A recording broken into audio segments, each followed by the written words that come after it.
When it comes to personal style and wardrobe, I made a lot of mistakes. I went from full-blown shopaholic, with a closet bursting at the seams full of clothes, but still somehow feeling like I had nothing to wear, to an extreme capsule wardrobe minimalist girly, where for a while it was a pursuit of mine to be able to just wear the same black t-shirt and jeans every single day. And what I felt I was really looking for within all that time was to find my personal style. To find a style that I felt confident in, that made me feel good, and that just felt effortless. So in today's video, I want to share with you 10 style mistakes I made and how I fixed it. Looking back at some of these mistakes, a lot of it really just boiled down to styling, mixing and matching, and learning how to play with the clothes I had. And it also required learning how to shop a little bit smarter. So let's get into it.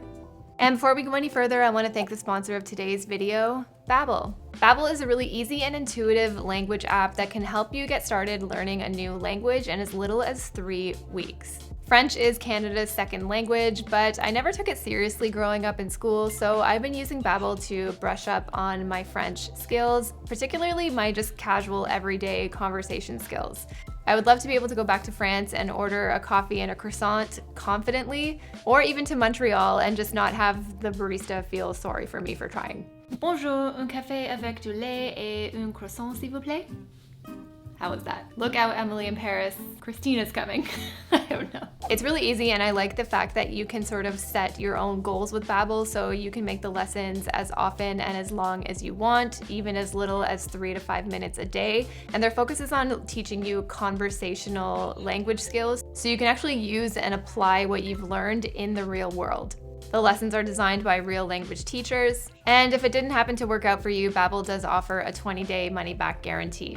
So if you're planning on doing any traveling or just simply want to learn a new skill, you can click the link in the description below or scan this QR code right here to get 60% off a subscription to Babbel. Thanks, Babbel. Let's get back into the video.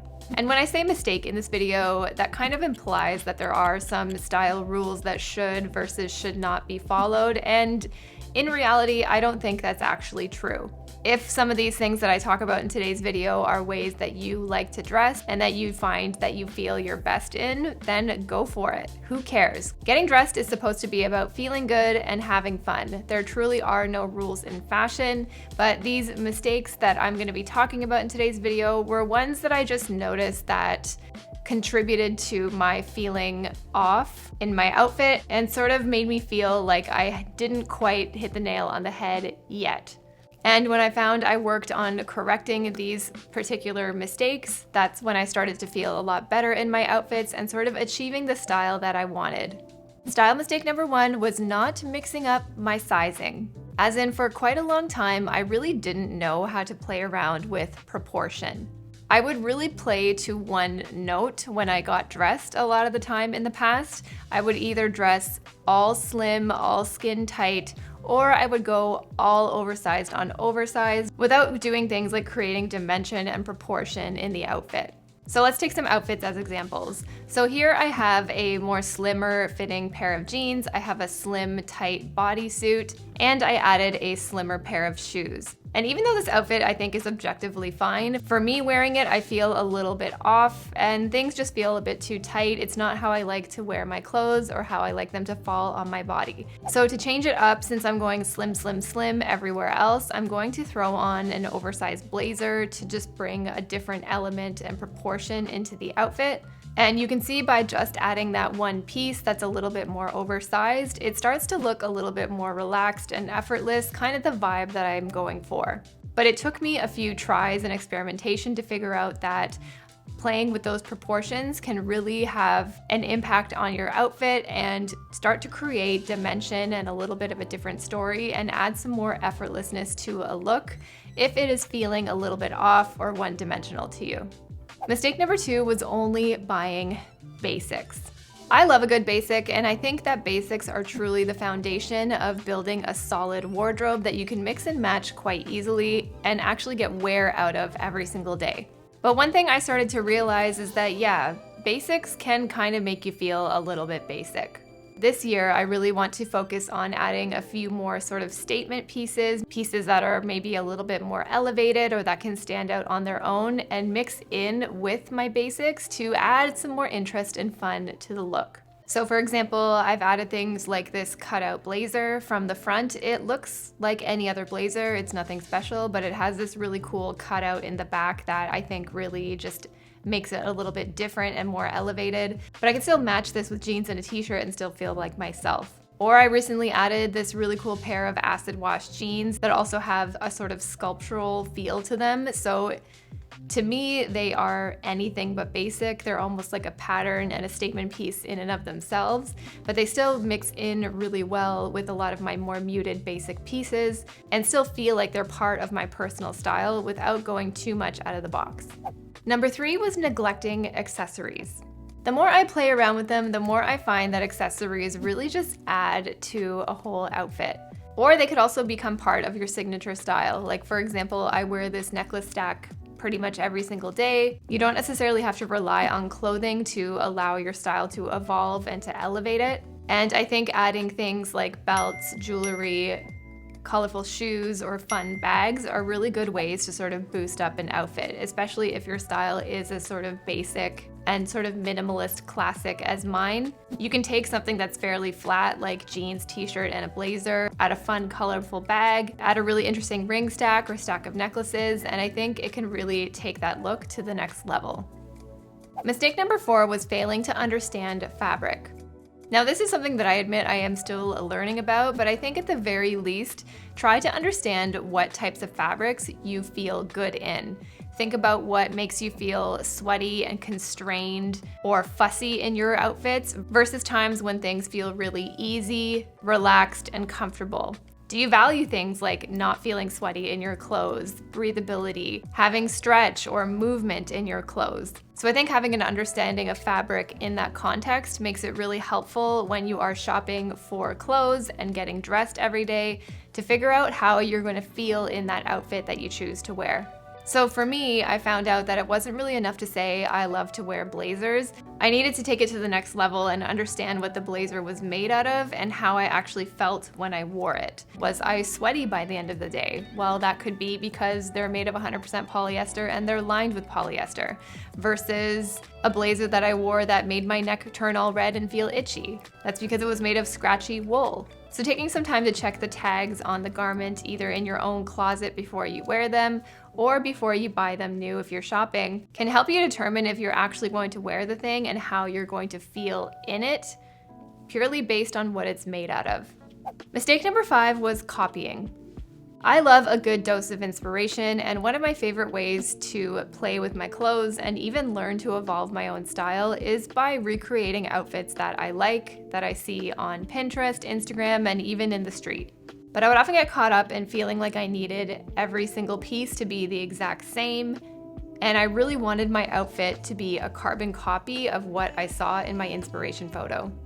Nowadays, I still do often rely on inspiration to allow myself to experiment and evolve my style, but I found I've been able to weave that inspiration in with the wardrobe I already have and the style that I know I like to wear. So for example, if I wanted to try an oversized baggy pair of jeans, nowadays I know I don't need to take all of the elements of the outfit for these jeans to work. Maybe in the inspiration photo she's wearing the outfit like this, but is there a way that I can take these jeans and style it the way I would like to wear them? Maybe I'll style it with my favorite pair of sneakers or with my trusty t-shirt and blazer. So I've used the inspiration and allowed my style to evolve. I've incorporated a new piece into my wardrobe, but I'm not taking everything from the photo and copying and pasting it into my style and putting it on myself. That to me is when it starts to feel a lot like a costume versus taking pieces and elements of that inspiration, trying it out, playing around with it, and finding ways to weave it in to the wardrobe I have already. Which leads me to mistake number 6, and that was resisting any style evolution. When I got my wardrobe to a place where it finally felt good, it felt uncluttered and not overwhelming, I thought I was kinda done.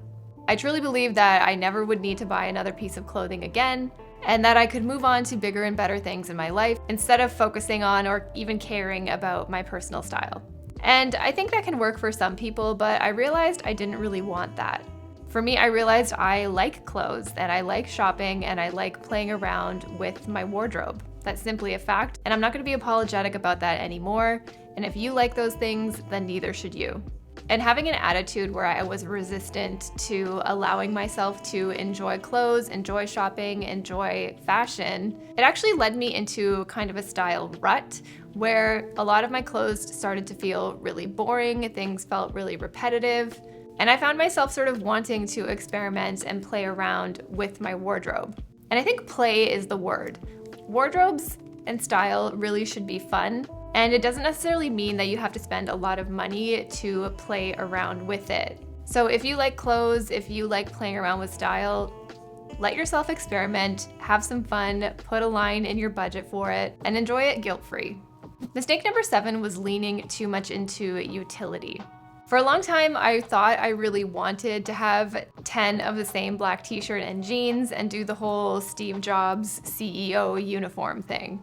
I thought it would make me just so much more enlightened and, oh, I had better things to think about than getting dressed, blah, blah, blah. Definitely, I think that clothes need to serve a purpose and a function. You need to be able to move in them. Like, I don't think it's very practical to clean the toilets or go to the grocery store in a ball gown. But I do understand having a need for a certain level of utility in your wardrobe.